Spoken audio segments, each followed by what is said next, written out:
जय गुरु जी। शुक्राना गुरु जी। अनंतम अनंतम शुक्राना।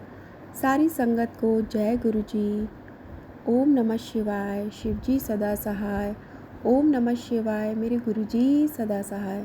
संगत जी, जब आपकी लाइफ में ऐसा मोड़ आता है कि आपको ऐसा लगे कि सारे रास्ते बंद हो चुके हैं, कोई दवा काम नहीं कर रही, कोई जो प्रेजेंट थिंग्स हैं वो कोई भी काम नहीं कर रही है, उस समय आप सच्चे मन से जिस भी ईश्वर का ध्यान करते हैं वो आपकी मदद के लिए ज़रूर आते हैं। तो ऐसा ही एक संगत आंटी के साथ हुआ।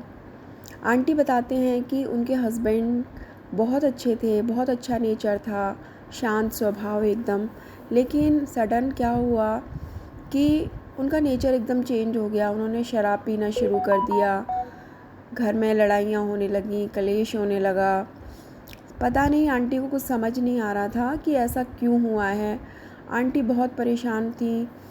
अंकल को, डॉक्टर्स वगैरह को भी दिखाया, लेकिन कोई फ़ायदा नहीं। घर का माहौल दिन ब दिन ख़राब ही हो रहा था।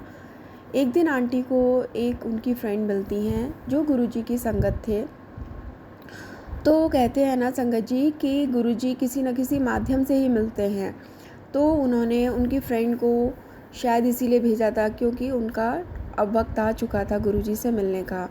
तो आंटी की जो फ्रेंड थी उन्होंने उन्हें बताया कि तुम एक काम करो, गुरुजी के मंदिर जाओ, वहाँ तुम्हें ज़रूर कोई ना कोई लाभ होगा, तुम वहाँ जाकर अपनी अरदास लगाओ।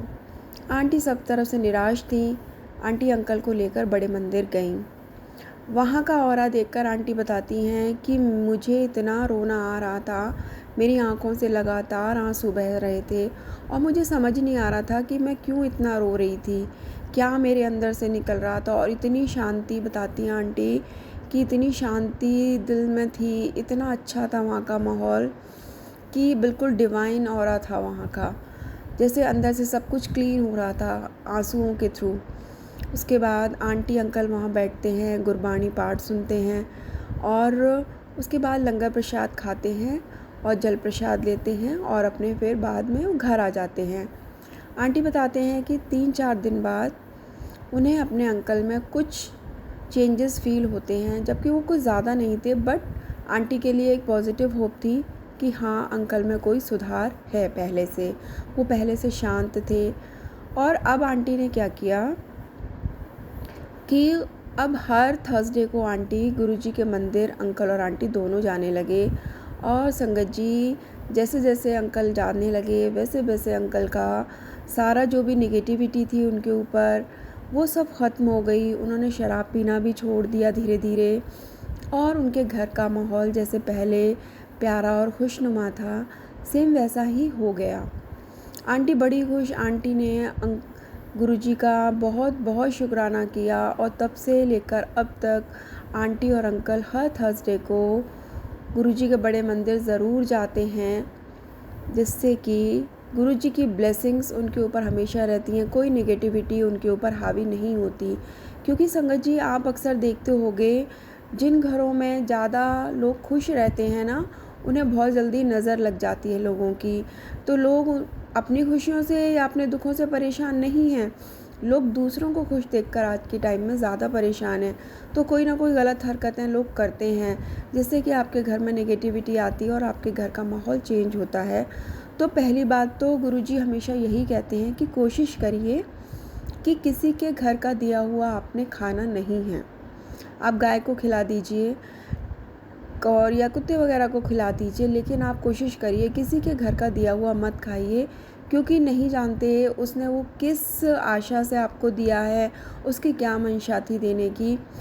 और अगर फिर भी आपको खाना ही पड़ जाए एनी हाउ, कि आप ऐसे सिचुएशन में फंस जाते हैं कि आपको खाना ही पड़ेगा, तो आप गुरुजी का मंत्र जाप करिए 7 बार या 11 बार। उसके बाद उस चीज़ को ले लीजिए, फिर उसकी नेगेटिविटी आपको असर नहीं करेगी। तो ये छोटी छोटी बातें हैं जो हमें हमेशा याद रखनी है, क्योंकि सामने वाला कैसा है आप नहीं जानते, उसके मन में ऊपर से आपके लिए क्या है और दिल से क्या है।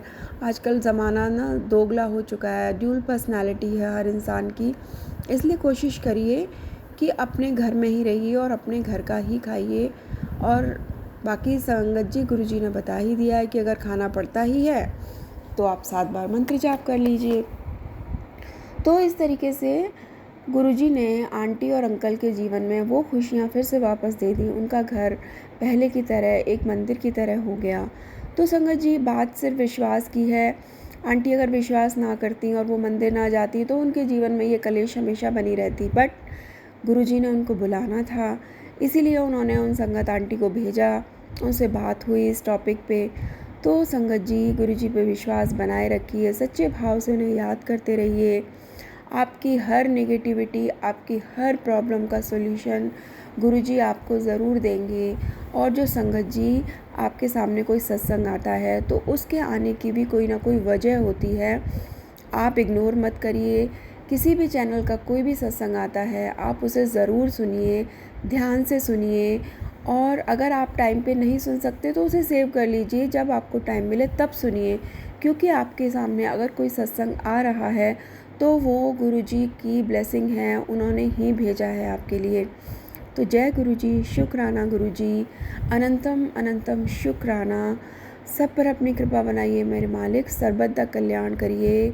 नाम सिमरन की दात बख्शिए, शुक्राने की दात बख्शिए। हर सांस में सिमरन हो, हर सांस शुक्राना हो। ऐसी मत बना दीजिए, ना किसी का बुरा करें, ना किसी के बारे में बुरा सोचें। ऐसी मत कर दीजिए मेरे मालिक। ओम नमः शिवाय, शिव जी सदा सहाय। ओम नमः शिवाय, मेरे गुरुजी सदा सहाय। जय गुरुजी, शुक्राना गुरुजी, अनंतम अनंतम शुक्राना।